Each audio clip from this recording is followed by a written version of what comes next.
ত্রয়োদশ নির্বাচনকে ঘিরে ভোট কেন্দ্রের তালিকা চূড়ান্ত করেছে নির্বাচন কমিশন। ইসি সচিব জানান, আগামী নির্বাচনে ৩০০টি আসনের বিপরীতে মোট ভোট কেন্দ্র ৪২,৭৬১টি। জোটের প্রতীকের সংশোধনী এবং এনসিপির প্রতীকের বিষয়ে সিদ্ধান্ত নেবে নির্বাচন কমিশন। ইসি জানান, এনসিপিকে শাপলা দেওয়ার কোনো সুযোগ নেই। ভোট কেন্দ্রে চূড়ান্ত তালিকাসহ ফেব্রুয়ারিতে জাতীয় নির্বাচনের সার্বিক বিষয় নিয়ে ইসি ভবনে গণমাধ্যমের সাথে কথা বলেন নির্বাচন কমিশনের সিনিয়র সচিব আক্তার আহমেদ। এ সময় ইসি সচিব জানান, ৬৪ জেলার ৩০০ আসনে এবার মোট ভোট কেন্দ্রের সংখ্যা ৪২,৭৬১টি। এর মধ্যে মোট ভোট কক্ষ ২,৪৪,৬৪৯টি। বান্ডেল থাকলে প্রতি সেনমানিতে টাকা বাঁচবে। বিকাশ সেনমানি বান্ডেল কিনে জিতুন প্রতি লেনদেনে।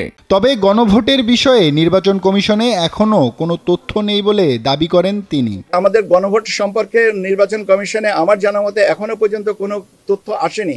যে তথ্যটা আসেনি সেটার পরে অনুমান ভিত্তিক কোনো কথাবার্তা আমার মনে হয় বলা উচিত না। আক্তার আহমেদ বলেন, জোটবদ্ধ হয়ে ভোটে প্রতীকের বিষয়ে আরপিওর সংশোধনী নিয়ে যে আপত্তি তুলেছে বিএনপি, তা নিয়ে সিদ্ধান্ত নেবে নির্বাচন কমিশন। বিধিমালায় শাপলা প্রতীক না থাকায় এনসিপিকে শাপলা দেওয়ার সুযোগ নেই বলেও জানান তিনি।